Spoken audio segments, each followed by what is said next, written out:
Contra a cultura. O Evangelho clama pelo diferente. Fala, seus cristãos cansados, graça e paz a todos os santos da internet. Que alegria ter você aqui com a gente para mais um estudo da Bíblia. Estamos na lição 4 do livro de Josué, ou a lição sobre o livro de Josué. Ou uma lição sobre as lições de liderança e fé no livro de Josué. Que menciona alguma coisa sobre Josué Isso, em Josué algum é um momento. apêndice. Um apêndice. Por que a gente tá falando isso? Rapaz, tá assim, a gente tava dando uma olhadinha nas próximas lições, e como eu falei na primeira lição, o autor, de fato, ele escolhe assim, uma coisa mais aplicada, buscar mais assim, cenários para a nossa vida hoje, de liderança, de fé, de coragem e tal. Sim. Só que assim, conforme a gente estava vendo aqui a divisão da lição, quanto mais você vai avançando agora da lição 4 em diante, menos você tem o livro de Josué. menos você tem o livro de Josué. O autor, ele escolhe assim, ir por outros caminhos. Então assim, tem lição que ele vai ficar lá em Provérbios, e depois ele vai para não sei aonde e tal. Então assim, ele pega apanhados ali para tentar mostrar algumas ideias que ele tem, cujo o livro de Josué é só tipo assim, um pano de fundo que você parte daquela ideia. É só uma desculpa para falar de outro assunto. Então assim, é o jeito dele, que ele escolheu para poder escrever a lição. A gente tava discutindo aqui que dava pra gente ter ficado simplesmente no fluxo do texto, né? Só ir tocando aqui. Então assim, a lição 4, ela vai querer que trabalhar a ideia de um grande conflito acontecendo, né? Aí volta para os textos clássicos de Apocalipse 12, Sim, Ezequiel, Isaías 14. Ezequiel 28 e por aí vai e tal. Você que estudou a lição, ou vai estudar a lição essa semana, você, né, tendo o guia da lição ali, você pode, nesses textos, você pode entender um pouco dessa visão do autor. Perfeito. Só que na lição de hoje, a gente não vai entrar tanto nessas ideias que o autor está indo. Por quê? Porque a gente se propôs desde o começo a ir seguindo o máximo possível do texto. Sim. Né? Então você vai ver que assim, o autor, ele, na verdade, ele praticamente vai pular a história de Jericó. Sim. E ele vai ficar nessas ideias ali desse grande conflito acontecendo, dessas guerras e tudo mais. E aí na lição 5 a mesma coisa, ele vai falar um pouco da questão dessas batalhas, esse Deus do Antigo Testamento e tal. E chega na lição 6, né? Ele já vai para Acã, para a cidade, para Ai, que meio que esquece Jericó, e depois a coisa começa a se embolar muito, vai e volta no capítulo 5 e tal. Então assim, a gente vai tentar seguir a estrutura do próprio texto, tá certo? Então eu entendo que algumas pessoas vão ficar meio, mas eu gosto de seguir a lição e tal. Nem sempre é possível dentro da proposta do Contra a Cultura. Porque, Leonide, o Contra a Cultura, ele sempre teve o propósito de a gente estudar a Bíblia. A lição, ela é um guia de estudo. Legal, é para dar o tema da vez. É para dar o tema, assim, tá todo mundo estudando Josué, só que a gente gosta sempre de dar um passo a mais, que na verdade é um passo a menos. Porque assim, você tá no texto, você dá um passo a mais, você sai do texto. Isso, então tem que Então às vezes é bom ficar parado, para ficar no texto, tá bom? Então tudo isso, assim, esse longo quadro aqui pra gente falar que a gente vai tentar manter aqui hoje o finalzinho aqui do capítulo 5, tá? Porque o começo, assim, boa parte do capítulo 5, o autor vai tratar numa lição lá na frente. Curiosamente, né? Se ele seguisse o fluxo do texto, ele trabalharia agora. Mas não é isso que ele quis. Então a gente vai pular que o povo passa o Jordão, aí eles vão celebrar com algumas festas ali e tudo mais. O autor quer trabalhar a ideia de louvor, de adoração no meio da batalha e tudo mais. Ele vai trabalhar isso numa lição posterior. Então a gente vai pular isso, assim. Queria ter seguido no fluxo, mas aí a gente vai descaracterizar demais a lição. Isso. E aí o pessoal vai ficar muito perdido. De fato, ele parte aqui do pressuposto de Josué capítulo 5, os versos 13 até o finalzinho aqui. Já vou até abrir aqui já. Isso, já deixa aberto aí. E o comecinho do 6, mas a gente vai pegar boa parte do 6 aqui.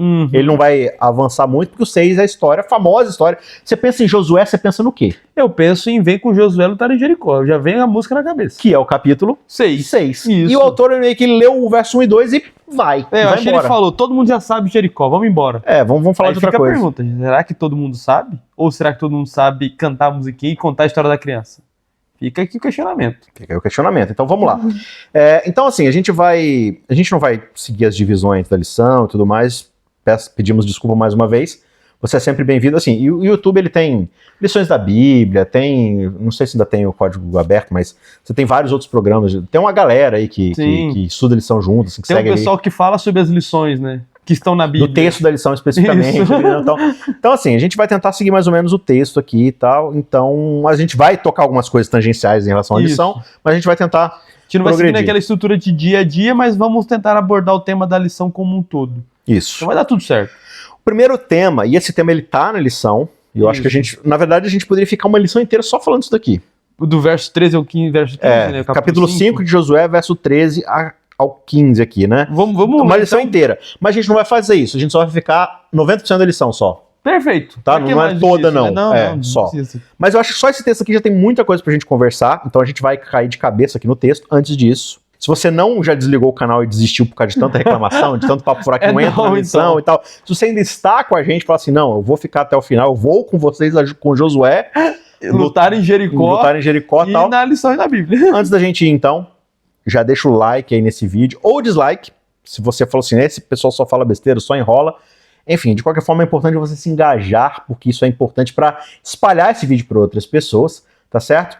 Deixa aqui seu comentário, se gostou do cenário, se você tem alguma coisa para acrescentar aqui do texto, alguma porção que ficou de fora, algum comentário da lição específica que você acha que é relevante, para que as pessoas saibam, vocês não tocaram nesse assunto aqui da lição, mas eu acho que é vital para entender e tal, porque isso aqui ficou de fora, tudo mais. Todo comentário, toda crítica, toda sugestão é sempre bem-vinda, mesmo que a gente ignore todas elas e Isso. siga, mas é importante você... A gente lê os comentários. Não, a gente lê. A gente lê. Se a gente engaja ou não, Isso, outra aí história. são os Mas às 500. vezes tem, às vezes pode aparecer alguma dúvida, alguma coisa assim que a gente falou assim, isso aqui é legal pra gente abordar na próxima Se lição. você tal. quiser mandar perguntas também, a gente pode responder na próxima lição. Sim. Ou não. Ou não, às vezes, porque assim, a gente às vezes grava muitas de uma vez, né? Isso, é verdade. Então pode acontecer. Mas enfim, Pode ser que daqui 5 lições seu questionamento apareça. Então ou a gente grava um vídeo apêndice também, assim, Pode pra ser ó, um isso aqui é shorts. legal. Enfim. Vamos logo, porque a gente já gastou muito tempo aqui. Então deixa o like, se inscreve no canal, ativa o sininho, olha só. Perfeito, resumiu. Estão andando bem. Bora pro texto? Vamos embora. Então, já que você tá empolgadão aí, verso 13, capítulo 5 de Josué. Vamos verso lá. 13. Lembrando que eles já atravessaram o rio, o Jordão. Sim, já teve circuncisão e Páscoa aqui. Isso, que é toda a Boa. celebração do que Deus fez. A gente viu na lição passada, os memoriais da graça, né? O povo lembrando daquilo que Deus fez por eles e tudo mais. Então, basicamente, o cenário é agora assim: a gente vai entrar de cabeça agora nas guerras pela conquista de Canaã. Finalmente. Vamos com Josué conquistar Canaã. Boa. E aí tem todo um cenário assim de, poxa, mas e esse Deus que ele promove guerras, ele promove genocídios, ele vai lá e mata as pessoas, e ele usa Israel para o seu propósito de matar as pessoas. Será que é isso que Deus sempre quis? Um povo que pudesse ser seu instrumento de guerra e de juízo e tudo mais e tal. Seu martelo da justiça. Né? Então assim, qual que é a ideia aqui do texto de Josué de fato? E é isso que a gente vai começar agora nessa discussão e a gente espera entrar um pouco desses assuntos conforme a gente vai avançando aqui no texto. Perfeito. Certo? Então, verso 13, capítulo 5, lê pra gente aí. Diz assim, ó, estando Josué ao pé de Jericó, levantou os olhos e olhou, e eis que se achava em pé diante dele um homem, que trazia na mão uma espada nua. Chegou-se a Josué aí... Nua é desembanhada, Isso, uma espada fora da bainha, era só a lâmina mesmo. O bicho tava pronto Ou seja, alguém, ele não tá ali, tipo assim, só fazendo patrulha. Ele tá já com a... Já tá com a espada na mão. Chegou-se Josué a ele e disse-lhe, és tu dos nossos ou dos nossos adversários? Em outras palavras, você tá do nosso lado ou do lado do inimigo? Tu tá com a gente ou com eles? Você tá com a gente ou sem gente, né? Sem gente. Respondeu ele, não. Você tá com a gente ou com eles? Não. Não com a gente ou não com eles? Não. Sou o príncipe do exército do Senhor e acabo de chegar. Ele só falou não no seu mesmo? Não, tem um caso aqui. Não, ponto e vírgula.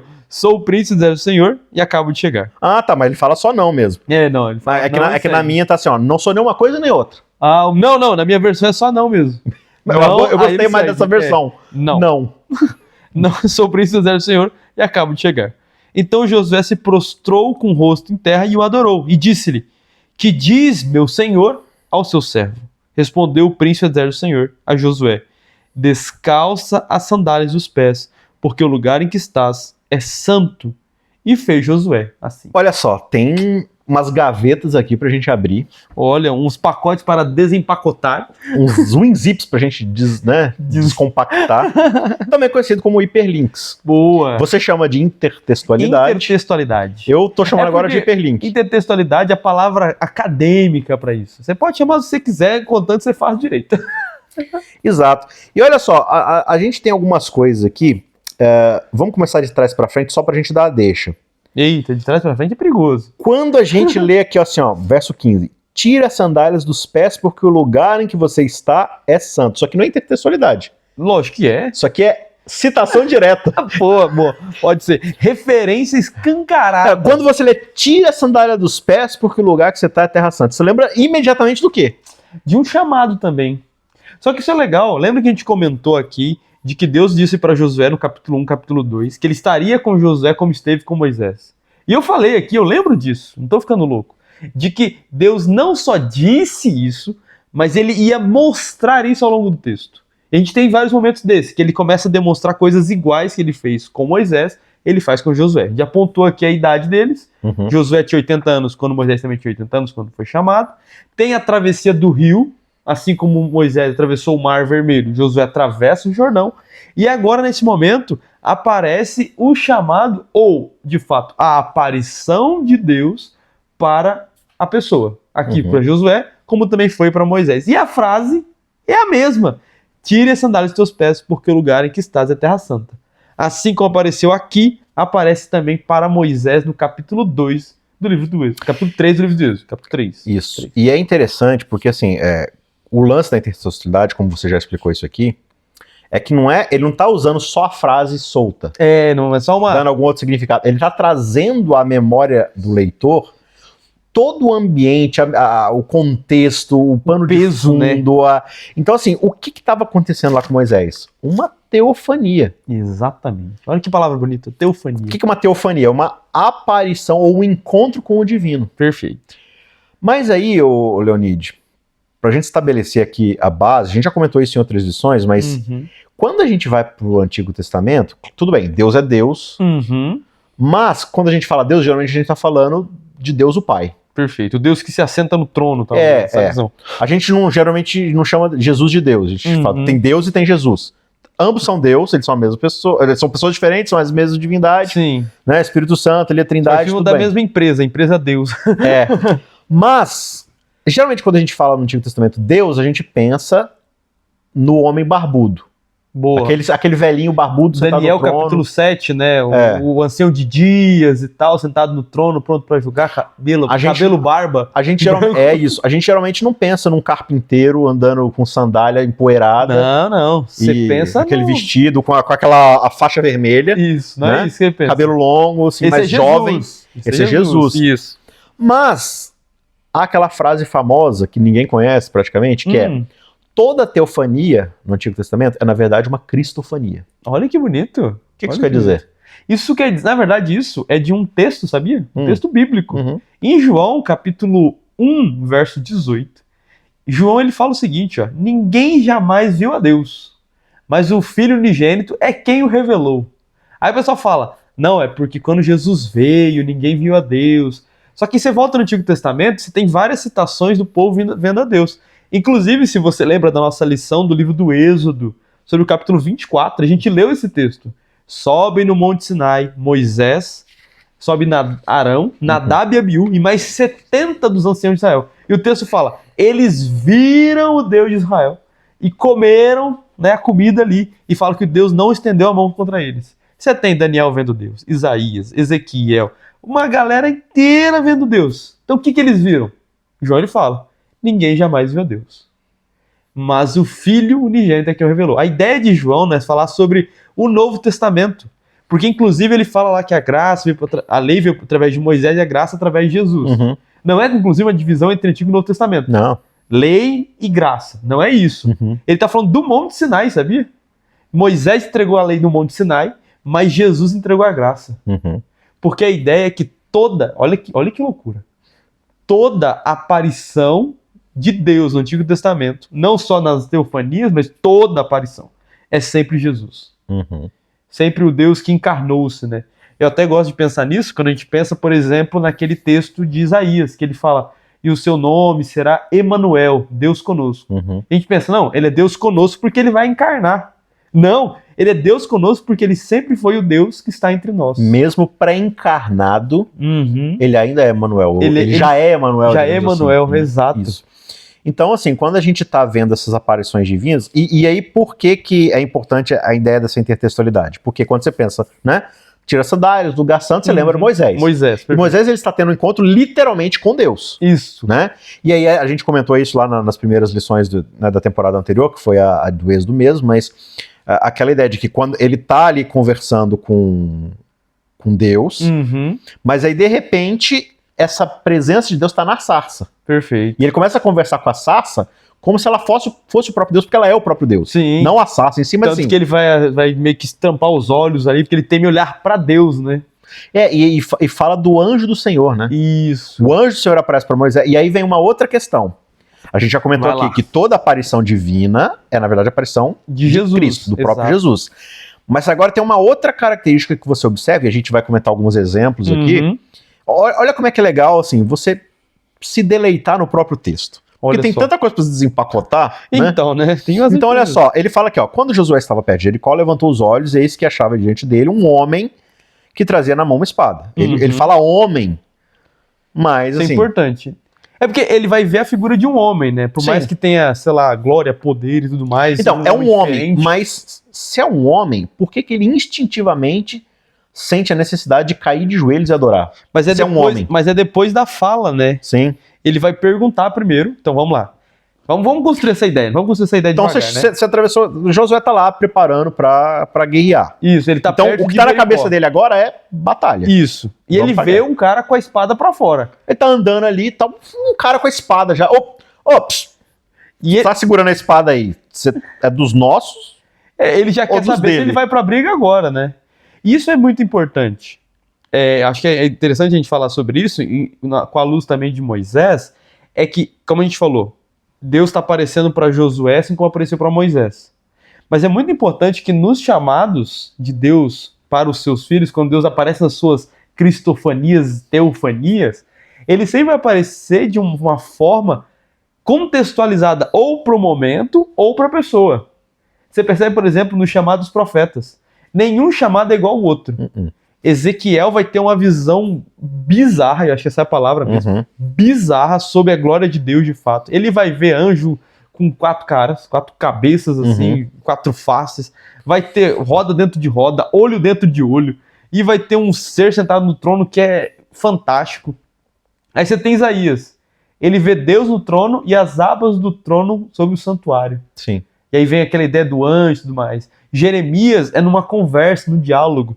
Então, para cada pessoa, Deus, no seu chamado, se apresenta de uma forma diferente. Para Moisés foi na sarça, e para Josué, não. Para Josué foi um cara com a espada, desembainhada. Um guerreiro. Por quê? Por que um guerreiro? Porque ele está começando a conquistar a terra. Então, ele vem se demonstrando como o guerreiro que vem para lutar. Uhum. E aqui a gente tem que lembrar de todo o livro do Êxodo, né? Qual que era o plano A de Deus na história da conquista da terra de Jericó, de Canaã, né? Era justamente Deus lutar pelo povo, não o povo lutar. Só que Sim. o povo é tão duro de coração que novas ideias vão sendo traçadas, né?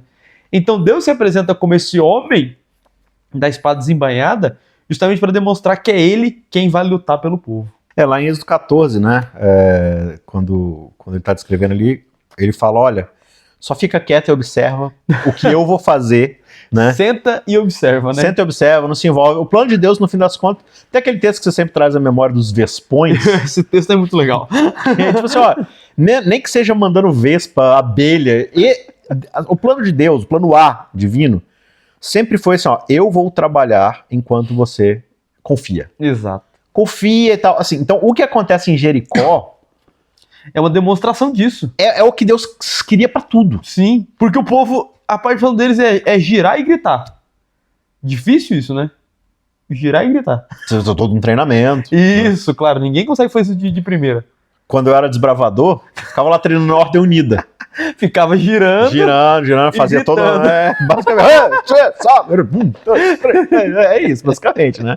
Então, assim, um desbravador ali, basicamente os bravadores estavam de Jericó. Isso. Mas, assim, não tem treinamento de Ordem Unida que você faça que vai derrubar uma fortaleza. Não tem. De muros altos, né? Mas é isso que acontece. Mas, assim, estamos adiantando aqui a história, vamos voltar aqui. Isso. Então, assim, o ponto que você está colocando aqui pra gente, né? O plano de Deus, ele sempre foi fazer tudo por conta, e agora aparece esse personagem aqui. E aí vem uma pergunta muito importante, porque assim, Deus ele prometeu que vai agir por Israel. Exato. E aqui, Josué faz uma pergunta meio que óbvia. Uhum. Você tá do nosso lado, Ou ou contra você tá nós, né? contra nós, você tá do lado Sim. dos inimigos. E Deus ele prometeu que ia agir por Israel Aham. e ia destruir ou julgar Canaã. Sim. Mas aqui ele fala assim, nem uma coisa nem outra. Eu não sou do lado de vocês, nem do lado de lá. Eu sou o príncipe das hostes celestiais, ou o príncipe do exército do Eu céu. acho essa fala legal. Os príncipes dos exércitos do Senhor. Então, basicamente, ele tá falando assim, olha, eu não faço parte de uma facção. Isso é importante, né? Porque a fala de Josué, você é um dos nossos, né? Então você é do nosso exército ou você é do exército dele? Não, de nenhum dos exércitos. Eu sou do exército, né? Do único exército que existe. Do então, O maiúsculo. Sim. Então, assim, e aí você tem essa ideia do o exército do Senhor, esse príncipe, que dá a ideia, assim, de um... Se você entende, por exemplo, e você tem essa ideia, né, no Sim. resto do Antigo Testamento, que esse exército é um exército de anjos. Perfeito. Né, a hoste celestial é uma hoste de anjos. Uhum. E um príncipe no meio desse exército todo, ou ele é um anjo, Uhum. e esse anjo ele é o anjo Mor, Uhum. né? Ou ele é o próprio Deus. Sim. Ou o general desse aí. Seria de fato, né? Se ele é um general, assim, ele pode ser o general anjo, ou seja, o anjo mais top, assim, um arcanjo, tal, não sei o Tanto quê. que a palavra arcanjo seria bem usado pra isso, né? O É tipo o arcanjo. sumo sacerdote, né? É o sumo anjo. É que na Bíblia só existe um arcanjo, O que é arcanjo. Miguel. Que é o Que é príncipe do exército do Senhor. O arcanjo é a mesma ideia do sumo sacerdote. Exatamente. Não, as funções diferentes, mas assim, sumo é o top dos sacerdotes. Perfeito. É o sacerdote acima de todos eles. O arcanjo é o top dos anjos. Perfeitamente. Agora, assim, esse anjo, ele aparece algumas vezes e ele fala assim, o anjo do Senhor. E aqui cabe uma explicação muito legal sobre isso. Que é, vamos lá, vamos com calma, né? Aqui fala que ele é o príncipe do Senhor. Não fala que ele é o Senhor e tudo mais. Ele fala que ele é o príncipe. Só que Josué adora ele. E na Bíblia você tem vários momentos em que pessoas tentam adorar Anjos. Ou um ser que não seja Deus. E em todas essas vezes, O anjo recusa. o anjo fala assim, não, adora, A Deus, eu A sou Deus. conservo teu. eu sou igual a vocês, eu sou Exato. criatura. E ele aqui aceita a adoração. E tanto que ele vai responder sobre descalçar as sandálias porque o lugar que ele está é santo. Então, a mesma frase que a gente já falou que aparece com Moisés, então, de fato, esse príncipe do exército do Senhor é o próprio Senhor. Que é a expressão que aparece lá com Moisés, o anjo do Senhor apareceu a Moisés. Isso. Moisés começa um diálogo com ele, ele fala assim, tira o sandália aqui, o lugar é terra santa. E aí, de repente, Moisés para de interagir com o anjo do Senhor e começa a interagir com a sarça. E ele começa a se prostrar em adoração diante da sarça. Perfeito. E continua conversando com o anjo do Senhor. Exato. Na sarça. E sabe o que é legal, né? O anjo do Senhor vai falar, ele pergunta, qual é o seu nome? E ele fala, eu sou o que sou. Quem fala isso é a sarça / anjo do Senhor. E aí, se pra você tá meio confuso, eu vou te citar uma outra história que talvez traga isso mais à memória. Que é a história de Sansão. Sansão. Quando Sansão vai ter uma visita ali, não Sansão ainda, mas os pais de Sansão, caso a mãe dele, vai receber a visita de um anjo. Só que isso é legal. Quando a gente ouve a expressão anjo, o que você imagina, né? Você imagina aquele cara de branco, asinha e tal. Você olha e fala, não, isso é um anjo. Só que no texto de Sansão, a mãe de Sansão, que aí não é mãe de Sansão ainda, né? Porque ela nem sabia que seria mãe de Sansão, mas a moça ali, a esposa de Manoá e Manoá, não reconhecem ele como um anjo. Eles reconhecem ele como um homem. Só que o texto usa a palavra anjo. Isso é importante. No texto hebraico, a expressão anjo, então no original, né, anjo, quando está escrito anjo, não quer dizer um ser com asas, de branco e tal. A palavra anjo significa mensageiro. Mensageiro. Em hebraico, a palavra anjo, inclusive, é a mesma palavra para o livro de Malaquias. Malaquias é a palavra anjo em hebraico. Olha só. Que é malachi, que é mensageiro. Mensageiro. Então, quando o texto fala, apareceu um anjo, a ideia é aparecer um mensageiro. E para quem olha para esse mensageiro, é uma pessoa normal. Só que quando o texto usa a expressão anjo do Senhor, aí vem a chave do texto de Sansão. Porque aparece esse anjo do Senhor, fala com eles, dá toda uma revelação, fala como vai ser o menino, e Manoá pergunta, me diga qual é o seu nome. Ele fala, por que eu vou dizer meu nome, sendo que ele é maravilhoso? Manoá oferece comida, esse ser toca com o cajado, e ele vai subir, a comida vai queimar e ele vai subir na fumaça. E Manoá adora ele, reconhecendo esse ser como o próprio Deus. A ideia é que toda vez que aparece a expressão anjo do Senhor, é o próprio Deus. Tem uma outra história que eu gosto muito, anterior a essa. Gênesis capítulo 16. Olha só que história bonito. Lindíssima. Por quê? Gênesis, esse trecho ali do 12 aos poucos vai citar a história de Abraão, e no meio disso tudo você tem o pecado de Abraão, que é se relacionar com Com Agar. com Agar, ou seja, A serva, fora do né? casamento, ele tem um filho que é Ismael, Uhum. que não é o filho da promessa, aquela confusão toda, e aí começa a ter aquela briga com Sara. Perfeito. Sara fala assim, manda essa biscate embora. Manda essa serva egípcia embora. Manda essa mulher embora daqui, tá atrapalhando a bagunça e tal, tá gerando problema no Tá casamento. atrapalhando a bagunça. Você veja, era uma bagunça, tá atrapalhando a bagunça. Então, aí ela vai pro deserto com o Ismael e assim, ficam a esmo no meio do Uhum. deserto, acaba o suprimento e tudo mais. Então quando eles estão lá no sofrimento, quase morrendo e tal, aparece o anjo do Senhor. Olha só. E aí o anjo do Senhor começa Ele de a falar, novo. fala com ela, fala assim, ó, assim, é um anjo do Senhor aí. Sim. É um anjo do Senhor, Isso. Beleza, é um anjo do Senhor. Conversa vem, olha, fica tranquila, o seu filho vai carregar uma descendência muito grande, eu tenho planos pra você, fica tranquilo. 12 príncipes. Eu vou cuidar de você. Tem toda uma conversa ali do anjo do Senhor com Agar. Até agora é o anjo do Senhor. Uhum. A conversa termina, o texto diz assim, e ela chamou aquele mensageiro, aquele anjo do Senhor de o Deus que me vê. Uhum. O Deus que me vê. Ou seja, quem é esse anjo do Senhor? O Deus Que me vê. que me vê. E ela faz todo um... Ela vai chamar o nome daquele poço, né? Um poço que ela vai ter depois, né? É. Até no capítulo 21 também tem essa que expressão. o anjo também. dá água pra ela, né? Exato, tudo mais. pro menino. Exato. Então assim, você vê, Herói. você tem essa história. Você tem outra história com Gideão, Uhum. que também é a mesma ideia, de guerra e Exatamente. tudo mais, esse anjo, ele adora também ali aquela coisa toda e tal. Então, assim, uma outra história, essa aqui é maravilhosa pra mim, porque é a história do próprio Isaac. Aham. Porque quando Isaac, ele tá lá no altar pra ser sacrificado, o anjo do Senhor segura a mão de Abraão e fala, não fira esse menino. Brada do céu, né? E eu acho legal, porque ali você não tem, assim, a explicação de que esse anjo do Senhor é Deus. Uhum. Só cita isso. Mas aí, como a gente já Sim. tá com toda essa coleção, eu acho muito legal esse texto, porque quando o anjo do Senhor, que é Jesus, Sim. é isso que a gente tá tentando estabelecer aqui. Quando fala o anjo do Senhor, tá falando de Jesus. Esse anjo do Senhor, que é Jesus, quando ele fala assim, não fira esse menino, e ele fala, o sacrifício já tá Aham. né, providenciado, quem vai subir no sacrifício, para ser o sacrifício é ele, E eu acho o anjo do Senhor. Eu acho isso fantástico, porque no texto lá de Gênesis 22, o texto tem Gênesis 22 aqui, né? Mas vamos lá.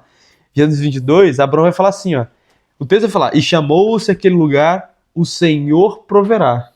Porque é dito, no monte o Senhor será provido. Não, no monte o Senhor se proverá. Negócio assim, né? É. Só que é legal que essa expressão, no monte o Senhor se proverá, alguma coisa assim, ele tá no passivo. Uhum. Então, não é uma ação de que Deus vai prover no ativo. É uma ação passiva. Então, passiva é quando você é provido de algo, né? Então, Uhum. você sofreu a ação. A melhor tradução seria, no monte, o Senhor será provido. Então, a ideia é que o próprio Abraão já entendeu a ideia do sacrifício de Isaac ali, o que isso simboliza, e ao colocar o nome do monte, que é meio Hieru, né? O Senhor proverá, ele já coloca nas entrelinhas que ele entende que, da mesma forma como Isaac foi sacrificado, o anjo do Senhor, então o próprio Senhor também será provido. em Será a sacrifício. provisão. Será a provisão em sacrifício. Muito bonito. Enfim, mas a gente transversou um pouco aqui. A ideia é colocar aqui que quando essa presença, então esse príncipe do exército do Senhor, aqui no verso 14, Sim. que é esse general das hostes celestiais, em outros momentos vai aparecer como o anjo do Senhor, E até com Miguel também, como o próprio Miguel, que é quem é como Deus. quem é como Deus. O nome dele é um título, né? É, Exato. que pode ser tanto uma pergunta, quem é como Deus, Aham. como uma afirmação, quem é como Deus. Aham. Esse anjo, ele é aquele que é como Deus. Exato. Né? Então tem essa dubiedade ali e tal. Seja como for, Josué está diante de Deus, especificamente da pessoa de Cristo. Uhum. Né? Tanto que ele adora, como você já mencionou, ele não vai recusar. E aí ele pergunta, olha, você está do nosso lado ou você está do lado deles? Aham. Eu falo assim, não tô. Porque assim, Nem um nem outro. eu não estou a favor de vocês. Uhum. Eu estou agindo de acordo com os meus planos de redenção, de Mas é vocês que estão comigo, não sou eu que estou com vocês, não. calha-se por coincidência de que vai favorecer vocês. Exatamente. Mas o que eu vou fazer? Então, assim, Deus, ele não tá, ou né, o anjo do Senhor aqui, Cristo, assim, o exército do céu. A ideia aqui dessa frase é tipo assim, olha, eu não estou aqui promovendo Israel no sentido de vocês são a nação, tem essa coisa da bênção, Uma da questão nação, de da política, aliança, né? mas assim, ó, eu vou estabelecer vocês como uma nação rica, próspera e tudo Uhum. mais, e por isso eu vou sair passando a foice em todo mundo. Não, eu já tinha esse plano, né, de poder julgar os cananeus, Perfeito. por causa da idolatria, por causa de toda a maldade deles. Isso já vem de 400 anos, né? A gente já mencionou Antes aqui disso disso, até, né, né? quando aparece lá para Abraão, quando ele Sim. fala para Abraão, olha, sua descendência vai ficar como escravo no Egito até que se acenda a medida dos amorreus, Perfeito. e tal. Ou seja, eu já irei executar o meu juízo sobre eles e calhe-se que vocês vão ser beneficiados com isso. Mas o meu propósito ele é muito mais amplo do que vocês. Perfeito. Então, assim, muitas vezes a gente lê esse texto e hoje tem um movimento político muito forte que tenta olhar para isso e falar assim, não, essa nação aqui, Deus está por ela, por isso, assim, tudo que ela faz em nome de Deus e, portanto, Deus vai abençoar. Tá ratificado com o sinete de Deus, né? Falando, assim, de forma mais clara, né, assim, a gente tem isso fresco agora nos noticiários, que é Israel e Gaza. E assim, gente, qualquer discussão política de Twitter, de Instagram, de rede social, é uma discussão idiota, porque é uma coisa muito complexa, é histórica, isso vem de fato. décadas e décadas, assim, a guerra moderna, Sim. ela vem de décadas e ela é muito mais simples do que falar assim, não, Gaza é tudo terrorista. Não, Israel é um bando de genocida. Ou Israel tá certo, Israel é maravilhoso. Cara, a coisa é muito complexa, são fatos históricos assim. A gente Quando não a gente fala de guerra, quase nunca você consegue falar quem tá certo e quem tá errado, né? Que são dois lados, né? E é uma, assim, não, mas o outro invadiu aqui, matou, fez terrorismo. Mas aí o outro foi lá e tá fazendo genocídio faz tempo. Israel é o povo de Deus. Então, aí que eu queria chegar. A gente tem muitas vezes assim, não, de que lado eu tô? E aí automaticamente, não, eu tô do lado de Israel, porque Israel é o povo de Deus. Lógico. Ok. Então, assim, se Israel é o povo de Deus e Deus está do lado de Israel, então as guerras de Israel sempre vão prevalecer porque Deus está com eles. Primeiro que isso não é uma verdade bíblica. Não é mesmo? Porque o que tem de guerra que Israel perde, e a gente vai ver uma... deveria entrar? Daqui a 2 edições a gente vai ver uma. O que a gente observa é tipo assim, não, Deus está com a gente, então vamos lá. Aí daqui a pouco eles acham que Deus sempre vai estar com eles, independente da guerra que eles travarem. Aí eles vão lá e quebram a cara. Sim. A gente vai falar um pouco mais sobre isso nas próximas edições, de fato. Mas, assim, o que é importante dizer é o seguinte, não, mas Israel moderno, tal, Deus está com eles, é o povo de Deus, então tudo que eles fazem lá está certo. Não. Desde o começo, Deus está estabelecendo. E aqui é o comecinho da fundação daquilo que vai ser Israel. Sim. Assim, eu não estou com vocês, do lado de vocês. Eu estou pelo céu e pela agenda, pelo plano do céu. Né? E aí, por isso que o autor ele vai pegar essa deixa para trabalhar a ideia de uma guerra cósmica, do grande conflito e tudo mais. Assim, eu acho que perpendicularmente a isso, nem paralelo, né? Sim, perpendicular, assim, ó, claro que você tem assim, o que está acontecendo ali, Deus entrando no julgamento, a ideia de que a aliança foi feita com o povo para poder carregar uma semente, né? E essa semente ela vai prosseguir até chegar no Messias, e aí Deus vai proteger essa semente para ter esse remanescente e tudo mais. Sim. Tudo isso tá dentro da ideia do grande conflito. É que, na verdade, quando você pensa em grande conflito é o panorama de tudo. Então, no final, tudo está no grande conflito. Sim. Você tem que comprar um pão está no grande conflito. A forma como eu trato alguém, como que eu converso, mas isso tudo vai falar assim, será que eu tô do lado de Deus ou tô do lado do inimigo de Deus? Perfeito. Né? Só que é importante pontuar, o texto aqui em si, por mais que ele traga esse panorama amplo, ele não trata sobre o grande conflito em si. Então ele não é um texto que elucida o grande conflito. Sim. Por mais que possa ser visto o grande conflito em tudo, como a gente falou. Mas não é um texto que, esse texto aqui está ensinando sobre o grande conflito. Então é possível você enxergar como foi enxergado. Sim, está inserido dentro do contexto do grande conflito, né? Mas não é a batalha no céu e não é uma alegoria do que está acontecendo no céu e tal. Não é essa ideia. Mas claro que existe a ideia do tipo assim, não, Deus, assim, ele tem um nome a preservar. Sim. E Deus, ele tem que mostrar o seu caráter para a humanidade, para isso ele escolhe um povo. Perfeito. Né? E existe outros povos que vão receber esse julgamento que eles adoram outras divindades que são totalmente contrárias ao caráter de Deus e aquilo que Deus quer para a humanidade. E esse é o tema, inclusive, da próxima lição, né? Sobre a gente entender um pouquinho mais como que funciona esse panorama da conquista dessa terra de fato. Exato. Então, assim, o que Deus está fazendo, claro que tem um impacto aqui naquilo que o grande conflito é. Porque ele está circundando a nossa história, o nosso contexto e tudo mais, né? Então, assim, tem até uma frase que diz assim, nenhum povo consegue transcender o Deus que ele adora. Interessante. Você sempre vai ser inferior ao Deus que você adora. Por exemplo, igual, a gente adora Deus. Não tem como a gente surpassar Deus.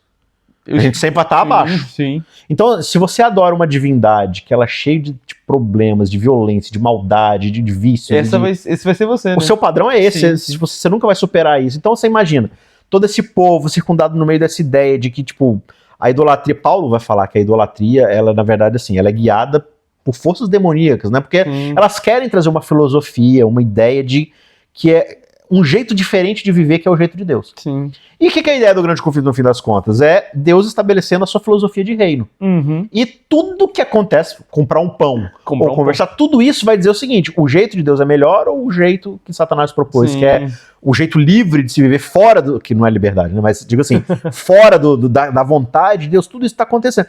Então, dentro desse contexto, você tem então a conquista de Jericó, que, como a gente já vê Deus falando anteriormente no Pentateuco, é agora ele trazendo julgamento a essa nação. Perfeito. Então aqui ele está falando assim: olha, eu não estou em favor da consolidação política do Estado de Israel em Canaã. Não é esse o meu propósito final. Ele está também dizendo que eu não estou aqui ratificando e apoiando qualquer coisa que vocês fizerem.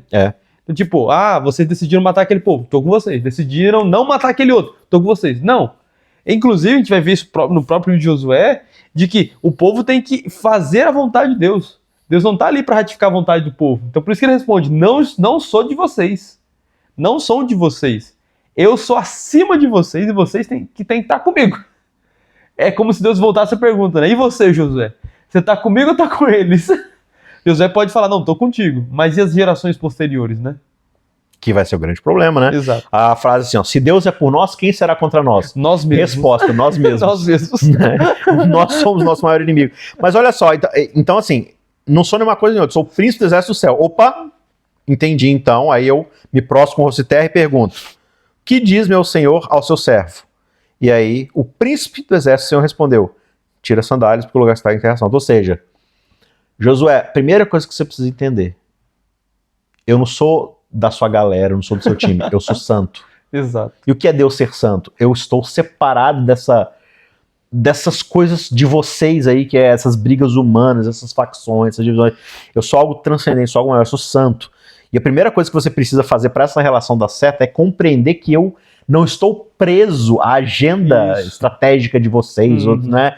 Então, assim, é muito importante Josué começar com esse reconhecimento de que não, quem está no comando de tudo é Deus.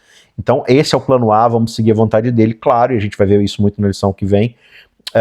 Mas tem planos B e C aí também, porque infelizmente a gente não confia plenamente em Deus. Mas aqui Josué começa bem e tudo mais. E aqui eu acho que é legal a gente ressaltar 3 pontinhos bem importantes. O primeiro deles é: Deus de fato ele é separado dessas nossas relações humanas, mas ele ainda assim ele se relaciona com elas. Ele é o também, Emanuel. Né? Exato, ele é Emanuel. Então ele é um Deus transcendente, essa é a palavra que você usou, né? Está acima de tudo isso, mas também é um Deus imanente. Está conosco, né? Imanente que vem de Emanuel, né? Exato, ou ao contrário, né? O Emanuel vem de imanente. Segunda coisa, Deus poderia falar, né? O Deus que se apresentou poderia ter falado: eu sou o Senhor. Só que ele se apresenta como príncipe do Senhor, porque isso é bonito, né? É como se ele falasse: eu sou Deus, mas eu também sou o general que controla o exército de Deus. Então, ele é como se saísse do trono agora, pegasse na espada e falasse: vamos pra cima agora, vamos brigar. E terceira coisa, que eu acho isso fantástico, é o verso 15, por mais que o anjo tenha falado, o príncipe do exército do Senhor tenha falado: descalça a sandália dos teus pés, a gente não sabe de fato o que ele falou. Porque essa parte aqui não é a conversa entre os dois. Essa parte aqui é tipo: tira a sandália e vamos conversar.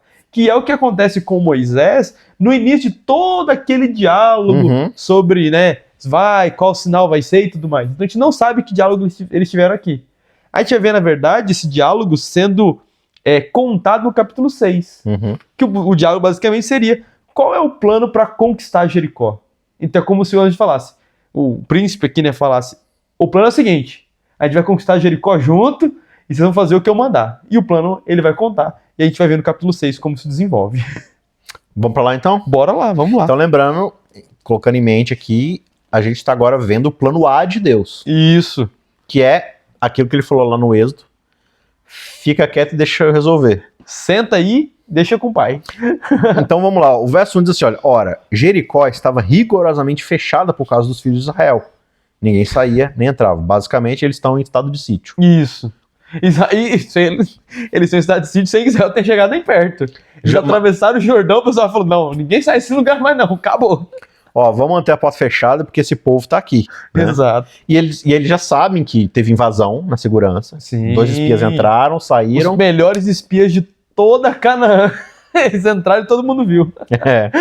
Mas saíram e ninguém viu. Não. Né? Então, começou mal, terminou bem, né?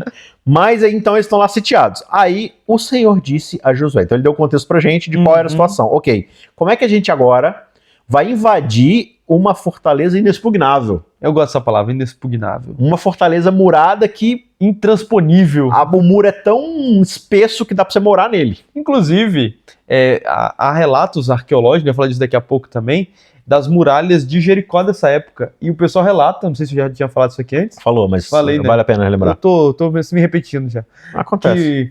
Que passava carruagem em cima dos muros. Imagina a grossura dessas paredes para conseguir passar uma carruagem em cima desse negócio. Não, assim, se você entender 1 ou 2 cavalos, tipo... Sim. Mas só espaço para uma pessoa, como se fosse uma biga, talvez? Já é muito... Cara, né, no mínimo isso aqui, assim... Não, se você viaja... uns 2 metros, pelo menos, aí Sim. você tem de espessura. No Brasil, se você viaja para locais históricos, construções históricas, você percebe que a parede era uma bitola dessa envergadura. Mas, para passar... Isso aqui não passa uma pessoa direito. Mas agora passar uma carruagem é muita coisa. É coisa pra caramba. É pra achar um Fusca. Imagina um Fusca andando... Então. Mas aí, beleza. E isso é o... Então ele fala assim, ó... Esse é o muro. Jericó tava assim. Isso. Fechado, trancado, não saía. Ninguém entrava, ninguém saía. Isso. Beleza. Então o Senhor disse a Josué, olha, estou entregando nas suas mãos a cidade de Jericó, o seu rei e os seus valentes. Ele não fala assim, ó, vamos junto porque vocês vão... arrebentar com Jericó e vão conquistar essa vitória com a minha ajuda. Na minha versão ele fala no passado, ele fala, entreguei. Já entreguei já.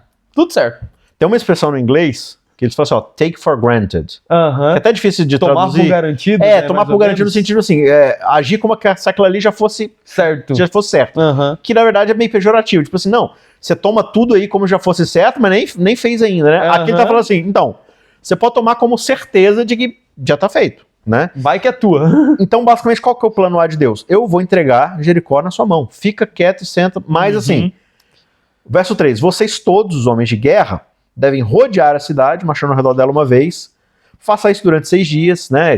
Os sacerdotes levarão 7 trombetas de chifre. 7 sacerdotes levarão 7 trombetas de chifre de carneiro diante da arca. No 7º dia, rodeia a cidade 7 vezes. Os sacerdotes tocarão as trombetas. Negócio do 7, né? Quando eles tocarem longamente a trombeta de chifre de carneiro e vocês ouvirem o som dela, todo o povo gritará bem alto, a muralha da cidade cairá e o povo subirá nela, cada qual em frente de si. Olha só, Leonide, a gente tá falando aqui, né? Plano A, Deus vai fazer, tudo mais, mas o povo teve um papel fundamental aqui para derrubar o muro. Lógico, gritar. Quantas vezes na história você já viu assim, a pessoa gritando e um muro caindo? Nenhuma. Na verdade, essa aqui eu também não vi, né? Não vi nenhuma. Mas aqui pelo menos tem um relato. Então, quantas outras histórias você conhece que isso aconteceu? Não, né? Não tem. Porque assim, vamos combinar? Você pode gritar o que for. Não vai cair. Porque assim, porque se gritar por gritar, o Maracanã já devia ter ruído, né? O estádio de futebol quebrava. Não existiriam. Não, você pode gritar o que for. Você não vai derrubar um muro no grito. Se você gritou... No máximo, você pode matar um cachorro a grito. Isso. Se você gritou e o muro caiu, às vezes não tem muito a ver com grito, tem a ver com o muro. Com o muro. E isso é legal. O plano é muito simples, né? Então, o pessoal acordaria de manhã cedo, colocaria os músicos na frente, antes deles vão a Arca da Aliança, então iria a Arca da Aliança, iria esses 7 sacerdotes com as trombetas de carneiro tocando, e eles dariam uma volta ao redor da cidade. Então, olha que loucura. Eu acho bizarro, né? Imagina o primeiro dia. O pessoal de Jericó acordou, viu o barulho de música vindo e fala, vixe, chegou, é agora. E o pessoal começa a rodar. E o pessoal vai olhando, fala, ih, agora? Vai rodando, e termina de rodar e vai embora. Esse era o plano. E foi feito isso durante 7 dias. E nos primeiros 6 dias é uma volta só. Então imagina que já começou a virar uma parada, né? Sabe aquele quando passa, né, um carro alegórico, essas coisas assim, sei lá, na rua, um negócio diferente. Então talvez lá no 6º dia o pessoal começou a falar, chegou a hora. 10 da manhã, horário que o povo vai passar. E todo mundo se arrumava lá no portão para ver o pessoal passando. Olha que bonito, Israel e tal. Só que no 7º dia, eles dão uma volta e não vão embora. Dão uma segunda volta. E dão uma terceira volta. Uma 4ª volta e até a 7ª volta. Não vou falar cada uma não, porque né, não precisa, né? Uma 6ª volta. A 7ª volta. Eu tava quase me derrubando aqui. E aí no verso 16... Vamos lá, verso 16, dá um pulinho aqui. Aconteceu que na 7ª vez... No 7º dia... No 7º dia... Quando os 7 sacerdotes tocaram as 7 trombetas, certo? Pela 7ª vez. Pela 7ª vez, Josué disse ao povo, agora gritem, porque o Senhor está entregando a cidade de vocês.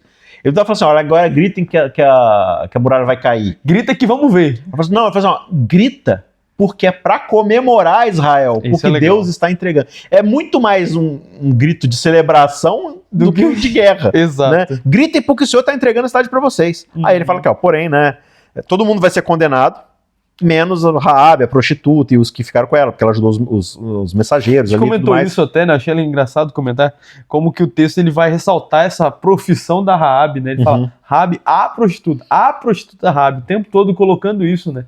E isso é importante, né? Para deixar bem claro como que a graça de Deus alcança todos, inclusive a prostituta Raabe. Sim, né? lá no verso 22, né? Então Josué disse aos 2 homens, vá lá, entra na casa da prostituta, tira ela de lá. Cara, não é na casa da Raabe, né? É na casa da prostituta. Da prostituta, não. Então, o tempo todo ele vai... Mas aí você fala assim, nossa, mas, pô, Josué também... Não, o pessoal tá apertando a Pô, ferida, fica né? jogando na cara toda hora.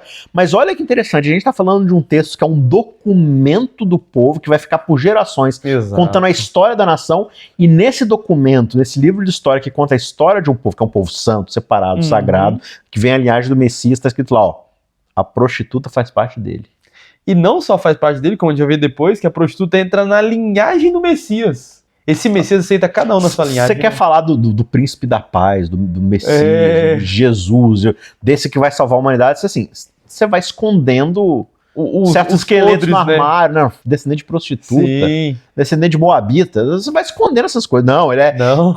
linhagem pura de Davi, aqui, Não papapá. Mateus abriu o armário e tirou os coisas ruins de lá de dentro e falou, é aqui, esse aqui é a verdade. Aí você chega lá nos evangelhos, o cara fala assim, não dá muito certo. Jesus, Messias, não, ele veio de Nazaré. Aham. Fala, amigo, você acha que o problema é Nazaré? Deixa eu contar uma história pra você. Não, ele vem de Jericó. É pior. Vem dos cananitas lá, ó.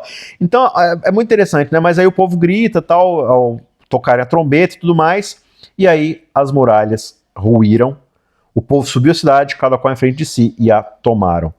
Basicamente, destruíram totalmente a fio de espada tudo que havia na cidade, tanto homens como mulheres, tanto jovens como velhos, também bois, ovelhas, jumentos. A gente vai falar um pouco dessa questão aqui de matar todo e todo Sim, mundo, na lição que lá na vem, lição né? que vem, Exato. que não é exatamente isso, né? Que é uma hipérbole, é uma linguagem de crônica de guerra e tudo mais. Mas no caso de Josué, de Jericó, mataram tudo mesmo. Sim, aqui Aqui foi. Aqui era a cidade inicial aqui, né? Então, assim, de fato, a condenação estava sobre elas. Mas quando ele está falando aqui da condenação, no verso 18, no 19 ele vai dizer o seguinte, olha, toda a prata, todo o ouro, todo o tecido de bronze, de ferro são consagrados ao Senhor. Vão para o seu tesouro. Por isso, não tomem essas coisas para vocês, né? Porque está tudo condenado, está tudo assim. E aqui a gente vê também uma ideia do seguinte, olha, essa guerra, ela não é para espoliar. Porque geralmente guerra é o quê? Eu tô de olho no que é do outro. Quero tomar. Tiago vai dizer, né? Lá na carta de Tiago, ele fala assim, ó, de onde vem as guerras, não sei o que lá, blá, blá, blá. Vem por quê? Porque vocês querem, e aí vocês querem tomar pra vocês, né? Vocês invejam, vocês, né? E por isso que começa a guerra. É a cobiça no final, É a cobiça, né? você Sim. quer algo que é do outro. Então Deus começa falando assim, olha, a gente não tá guerreando aqui pra poder ficar rico, pra poder tomar o que é do outro. Eu estou trazendo condenação de um julgamento que já foi executado e tudo mais, vocês estão cumprindo aqui o meu propósito. Claro que a ideia de tomar a terra ali, por quê? Porque Deus, de novo, uma coisa mais ampla, Deus quer estabelecer o seu modelo ali e tudo mais. Não vai dar muito certo. Não por causa de Deus, mas por causa, né? Mas que também faz parte do grande conflito, Sim, né? sim. Enfim, ele tá provando um ponto ali no fim das contas, de fato.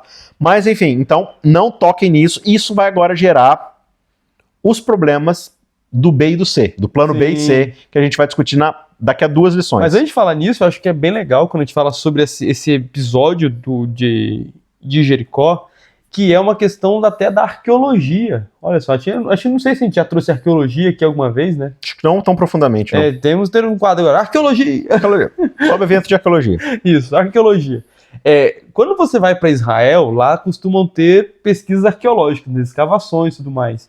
Inclusive, um dado bem curioso, quando você fala sobre arqueologia, a gente fala sobre montes, né? Então você vai para Israel, tem vários montes.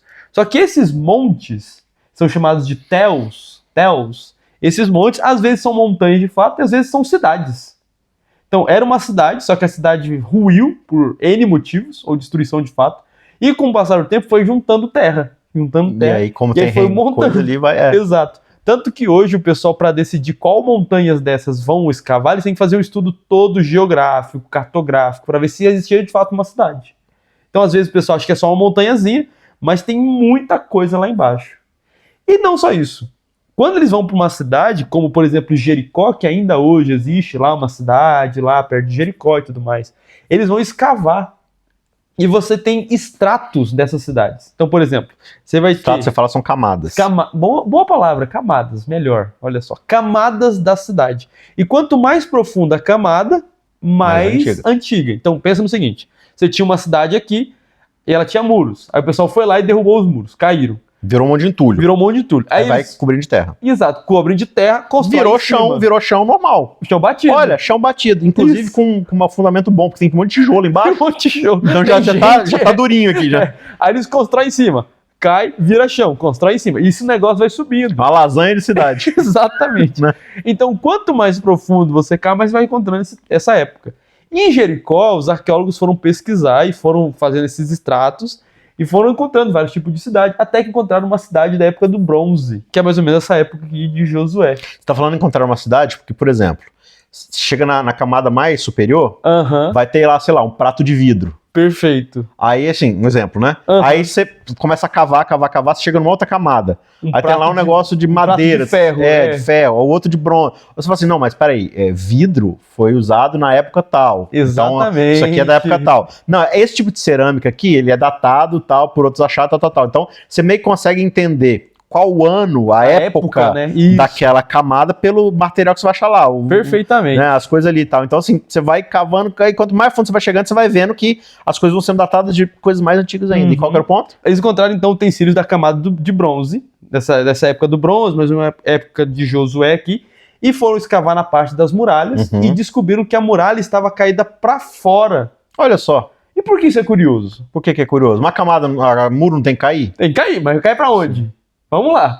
Quando você vai pensar em guerra, normalmente o pessoal ia atacar cidades com arietes, que é esse pedaço de madeira que o pessoal vai forçar o muro. Então, a nação invasora, né, o exército invasor, ele tá vindo, então ele vai de fora pra dentro. Ele vai começar a dar pancada nos muros de fora. E se o muro cai, ele vai cair pra dentro. Se a força tá sendo, né? Exato. Só que nesse extrato da época do bronze... Força centrípeta. Olha, para o centro, né? Centrípeta. Sabe que eu aprendi esse negócio de centrípeta e centrífuga? Porque fuga é para fora. Centrifuga, então, né? Isso, e centrípeta. Então o que você está falando é o seguinte, quando o exército ele vai atacar, é centripetamente, ou seja, a força está vindo de fora para dentro. Perfeitamente. Então, geralmente quando você vai ver uma cidade arqueologicamente, a muralha vai ter ruído para dentro, porque você foi dando pancada, ela caiu a muralha. Neste caso, as muralhas estavam para fora. Para fora. Como se alguém tivesse atacado de dentro para fora. Exatamente. E aí, mas o exército estava de fora. E o exército estava de fora. E aí que o pessoal vai falar, então os arqueólogos olhando dessa perspectiva bíblica, vão postular que essa foi a cidade que Josué conquistou. Que os muros não caíram para dentro, mas na verdade a força sobrenatural de Deus, usando os gritos dos caras ali, gritando, ele faz os muros caírem para fora. E aí o povo entra, passando a fio de espada todo mundo. Curioso, né? Claro que a arqueologia, eu gosto sempre de falar que ela é um instrumento frio, né? Que necessita de interpretação. E ela não está aqui para provar a Bíblia, mas ela pode trazer também luz aos textos bíblicos. Ela traz uma cor. Uma ilustração e tudo mais. Então, curioso você notar que a arqueologia, inclusive, traz possivelmente uma luz à história de Jericó também. E aí o capítulo, né, vai se adiantar aqui, ele vai explicar a questão de Raabe novamente, com mais calma. Os versos 26 aqui, o verso 26 vai lançar uma maldição sobre aquele que quiser reconstruir Jericó. Assim, Deus quis provar um ponto aqui, ele estabeleceu isso, acabou Jericó, acabou e tudo mais, né? E aí o verso 27, assim, o Senhor estava com Josué e a fama dele se espalhou por toda a terra. Ou seja, Canaã inteira ficou sabendo, cara, imagino que Jericó devia ser, assim, talvez uma das cidades mais importantes ali de Canaã. Mais fortes, né? Uma das mais fortes, porque você vai ver depois Ai, que é a próxima cidade que eles vão querer atacar, os caras olharam assim, a gente derrubou fazenda, Jericó, o que é Ai, né? Você vai ver o Ai. vai ser Ai mesmo, né? Enfim, mas basicamente, então, o que a gente vê nesse capítulo 6? Deus, ele está executando o juízo sobre Canaã, ele vai começar com Jericó, de fato. Mas o que ele deixa claro desde o começo eu não estou aqui para servir assim uma agenda, né, de um país, de uma nação específica. Eu estou aqui para executar a minha vontade. E a gente vai ver na lição que vem, na lição de número 5, que na verdade o povo não satisfeito com o plano A, o plano ideal de Deus, não, a gente quer participar, né? E aí tem o plano C, que na verdade assim, não é que a gente quer participar, a gente quer fazer. a gente quer fazer, Isso. por conta própria. Uhum. E aí Deus vai assim, você quer fazer? Tá bom, então vamos ver como é que vai acontecer, que é o plano C, Exato. né? Que é o plano C, mas que é a lição de número 6 que a gente vai ver depois, né? Então, lição de número 5 a gente vai ver o plano B, mas a gente também vai discutir um pouco mais sobre essa questão esse Deus é um Deus de violência, o que o livro de Josué Isso. é eufemismo, o que não é. É o panorama que por trás de Josué ali, né? Essa questão toda histórica, que também tem um pouco, de novo, da ideia do porquê que Deus está fazendo isso, né? Da ideia do grande conflito e tudo mais. Seja como for, a gente quis trabalhar um pouco mais o texto, acho que ficou bem trabalhado, né? Se você quiser entrar mais nessa questão de como o autor da lição ele quer levar isso para uma discussão um pouco mais ampla, mais centrífuga de Josué, ou seja, foge de Josué para fora do livro, né? E tudo mais. Como as muralhas de Jericó. Você tem aí o texto da lição, você tem outros conteúdos para você poder dar uma estudada. A gente encerra por aqui. Espero que essa visão panorâmica aqui do texto possa ter te ajudado também com um plus a mais à lição, né? Acho que aqui foi mais um auxiliar à lição do que um comentário da própria lição. Mas, enfim... A gente trabalhou bem a lição. Sim, Até no grande conflito a gente trabalhou, que é o tema da lição. Tamo junto aí. Exato. Então é um complemento aí para você agregar aos seus estudos. Continue estudando a Bíblia. É sempre muito importante você crescer na sabedoria da palavra de Deus. E lembre-se, Deus ele nos permite estar com Ele.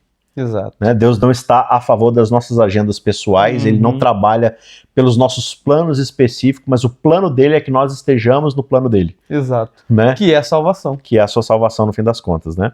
Então a gente se vê na semana que vem para continuar esse estudo. Um forte abraço e até lá. Tchau, tchau. Até mais. Ajude o Cristãos Cansados a continuar produzindo conteúdo cristão gratuito e de qualidade. Você pode fazer uma doação de qualquer valor utilizando a chave Pix que aparece na sua tela ou por outros meios de acordo com as informações aqui na descrição desse vídeo. Mas com certeza, o melhor jeito de você abençoar o nosso canal e o nosso ministério é compartilhando esse vídeo com outras pessoas. Que Deus te abençoe e obrigado por estar aqui conosco.